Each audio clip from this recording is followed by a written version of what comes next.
All right, everybody. Today we're going to talk about my favorite subject, the Redline Revolt. The name of today's video or topic is Junk or Jewel. It seems like whenever a snowmobile related Facebook page is fishing for some traffic, they put a picture of this machine on their page, and boy, oh boy, does it draw a lot of attention. Hundreds upon hundreds of comments. Yeah, and a lot of the comments are positive, but then you'll always have a few who will call it a piece of junk or that it's ugly. And you know, the whole, is it ugly or not? That is the stupidest comment that a person could ever make, because beauty is in the eye of the beholder, and because of that, it might be your opinion, but you know what? I've never met anybody in person who felt that way. The Ferrari of snowmobiles must be experienced in person. Yeah, in person. And every time I've taken mine to a show, it draws a crowd. How about you? They just swarm. Back in 23, I was lucky enough to have my sleds featured outside the show there in West Bend, the Wide Open Wisconsin show. Benny puts on a fantastic show, and I'm going to try my darndest to get it there again this year, but you have to see these sleds in person to really appreciate them or pass any type of judgment on them. Yes, and ladies and gentlemen, that right there is the Redline Rebel. I am the Whammer Jammer, and we are going to debate whether or not this thing is a piece of junk or if it is a jewel. Yeah, but we're a little biased. Yeah, I could say I'm biased. I've been riding mine for 13 years. Hey now. I know it's been a lot of fun. It's been a lot of fun, and as a matter of fact, I got rid of all my normal snowmobiles because every time I'm out riding them, I just want to ride this one. You know. Don't gotta rub it in. Well, it's the thing is if the people who made these comments actually got to see one in person, I think they would change their mind. I think they really did change their tune when they got to see mine, and several of them were fortunate enough to throw a leg over mine. I let them go ahead and pop a squat, and they really enjoyed it. It was kind of the talk of the show when I was over there, able to babysit my sleds per se, but they were a huge hit. Yeah. But Eddie welcomes them back anytime. Yeah, you don't really see these out in the public too often. They're usually kept, you know, in a man cave. People put them up on a shelf just to be looked at. But I like riding mine. I enjoy looking at it, of course, but I think riding it is half the fun of owning it. And what we want to do is we want to go over some of the features of this thing that, in my eyes, make it a jewel. Let's talk about the size of the thing. How big is that thing? From exhaust tip to ski tip, it's about 10 foot. Bumper to bumper, it's about 9 foot. It's not your typical sled. It's kind of like pulling up to the bar in a big old boat Cadillac. Yeah, it's really a lot bigger than a normal snowmobile. When I brought this thing home for the first time, I was riding a 2009 Assault, and I parked them side by side. And this thing made that Assault look like a little snowmobile. And that thing had a 146-inch track on it. And I climbed up on a ladder one day, and I took a picture giving like a bird's eye view just to show how much bigger this thing is than my '09 Assault. And those pictures can be seen on hardcoresledder.com. If you go to the specialty sleds section, you'll see a thread titled Project Redline. And if you click on that and go through that thread, you'll see a picture just to illustrate how big this thing is. It's it's a sizable machine. I Yep. mean, especially like someone like yourself, you're an extra large man. You'll get lost in that thread, by the way, but time will just disappear. But yes, this sled is just my size. In fact, so much so that Kent Harley, when he saw me sitting on it, said this sled was made for someone just like you. Yeah, and I can see why. I can see why. It's a big girl. It's a heavy girl, but I think it's a quality piece. Let's talk about our goal is to show these things to the public, not only, sitting in a static display, but I want to take them out on the snow where the people are. Mm-hmm. I'd like to go to like a rally or a poker run. Some of these big shows like Triple Fest or some outlaw snow drags, something like that. Yeah, something where we can, Ride with the champs. yeah, like ride with the champs. You were fortunate enough to take yours out on the track there at Eagle River. Yeah, 3 years ago we got invited up to Eagle River, and we were doing the Ride with the Champs event, and the idea was to ride it on the poker run with the champs, but the snow turned to ice, and that got canceled. But I did take it around the Derby track, and I did 3 laps, and Ken Harley was my pit crew. That was pretty cool. That was a good time. Yeah, I got to wear his helmet, and we had a really good time. And but back to the machine. Mm-hmm. Let's talk about junk or jewel. It's my opinion that today's machines are basically Bic lighters. You can only, you buy them brand new, and the goal is typically to trade them every other year or every 3rd year, because typically they wear out then. This machine is something altogether different. They're not throwaway machines. They No. were made to last a lifetime. Hence part of the price point, but it was something that it was a one and done. You bought it and you rode it. Yes. For you guys with the newer machines, you might not know what this is, but see these? These are grease zerks. And these grease zerks are everywhere.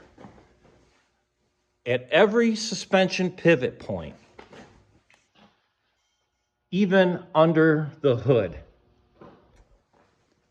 all in the rear suspension, all down here, even way up there. The newer machines don't have that. And what do they have at these pivot points that the new machines don't have? They have oil impregnated bronze instead of nylon or throwaway plastic. Yeah, exactly. These do not get loose in one season. Some of you guys that have those big seasons where you put on 3, 4, maybe even 5,000 miles, sometimes you'll get looseness, and it's because you got plastic bushings. Not here. These are all bronze, oil impregnated bushings at every single pivot point, everywhere. One other thing, or one thing we want to point out is the overall size of this thing, we keep saying is big. The sleds were way overbuilt. Yeah, way overbuilt. Look at that. That is huge.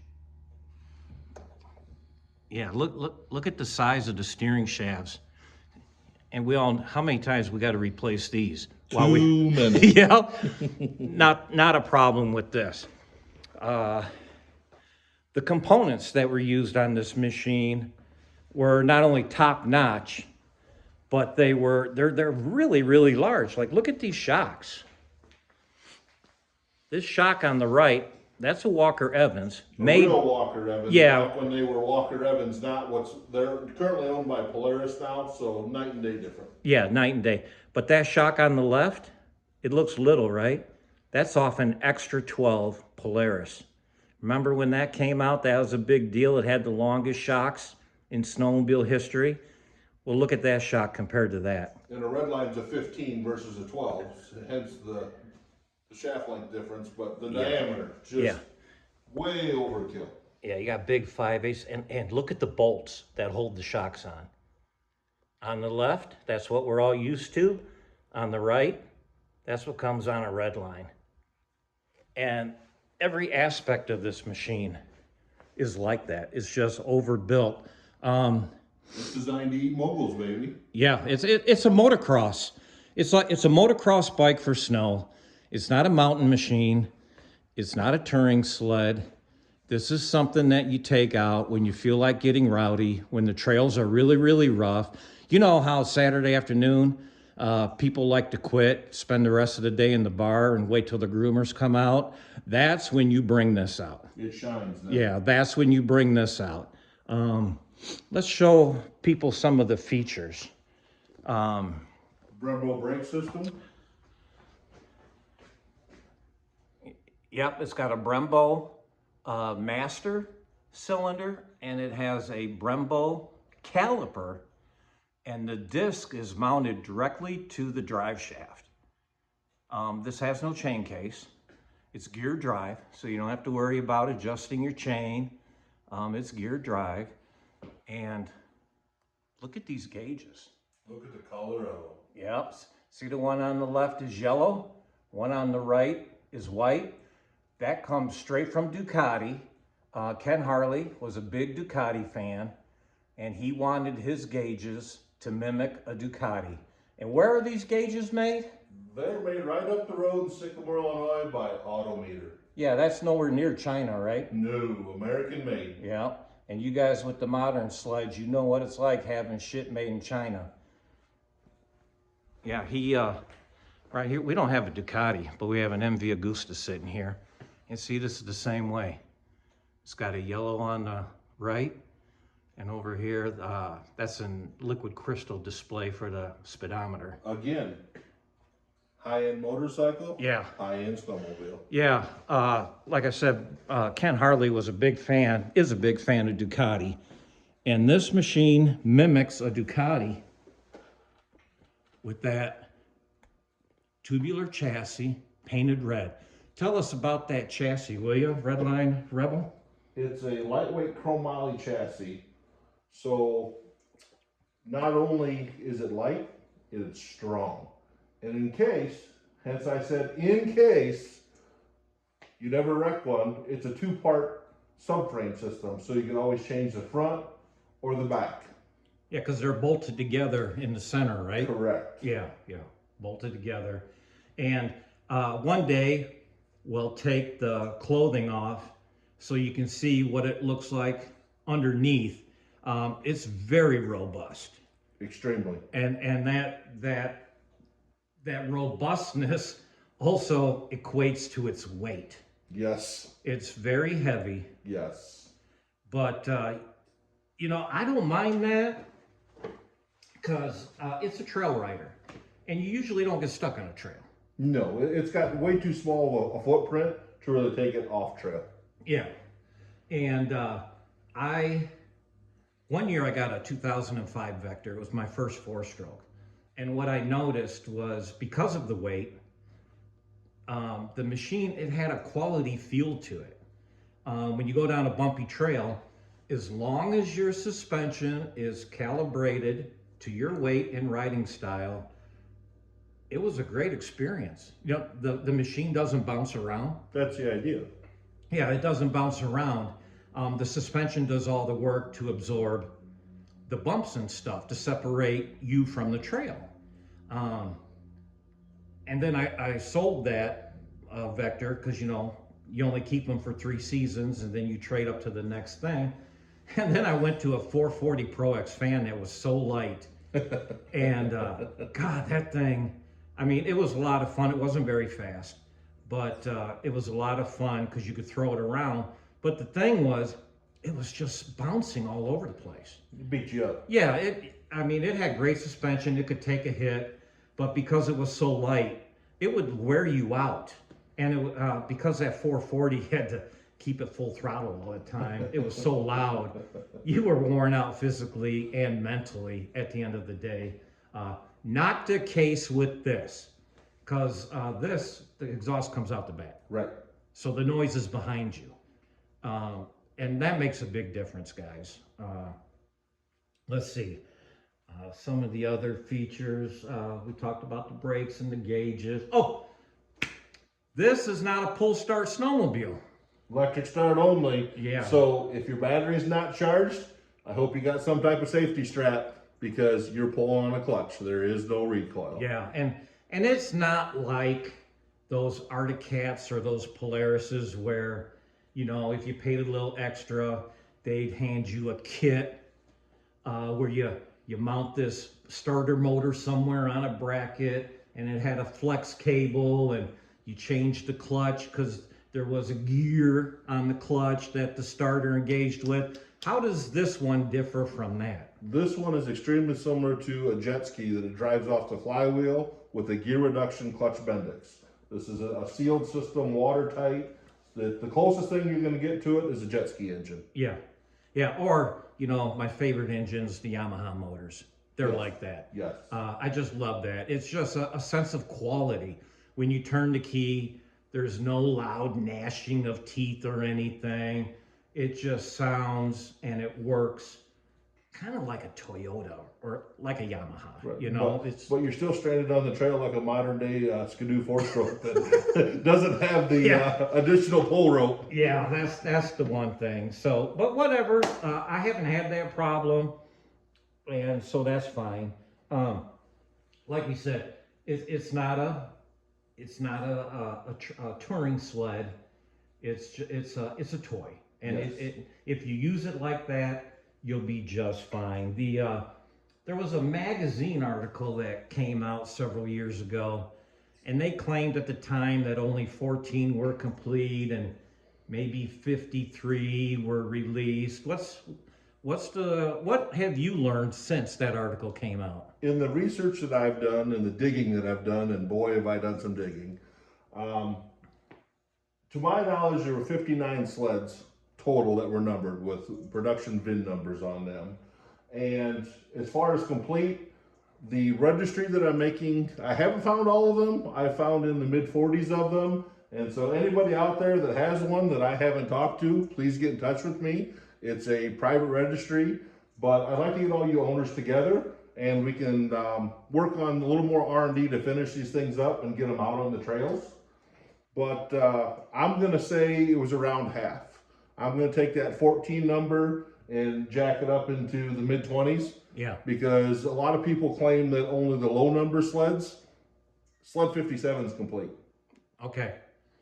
But then that whole thing from sled number 1 to sled 57, it's not like they were all lined up and a guy started from the left and put number 1 on and then he went to the next one, number 2, and then number 3, right? It's not sequential, it's... Correct, and I've got to do a little bit more homework on that, but yeah, I think they were kind of just lined up and they had a roll of stickers or a handful of stickers and guys just start putting on because not all the VIN number stickers even match. The font boldness and character size and everything differs, and some of the teen sleds are the oddity. What do you mean by teen sleds? The sleds, and I'd have to get the book out exactly, but we'll just say sled from like number 10 to number 15 or number 18. Yeah. The font is not bold and it's a different size. Oh, yeah, so, well, that kind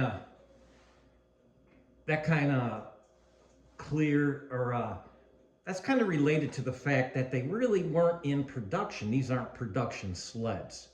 They No.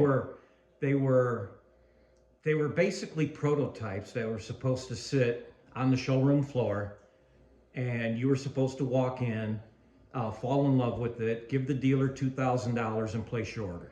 That's what, and then at the end of the ordering season, these were supposed to be sent back.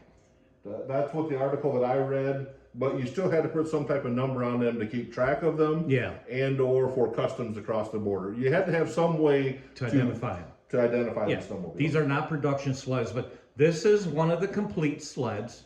When I bought it from the original owner, it was complete. It was, it would start and run, but the guy never rode it. Okay, let's talk about our plan this winter is to get these things to like certain shows. We're gonna try to get to, what's that one in Wisconsin called?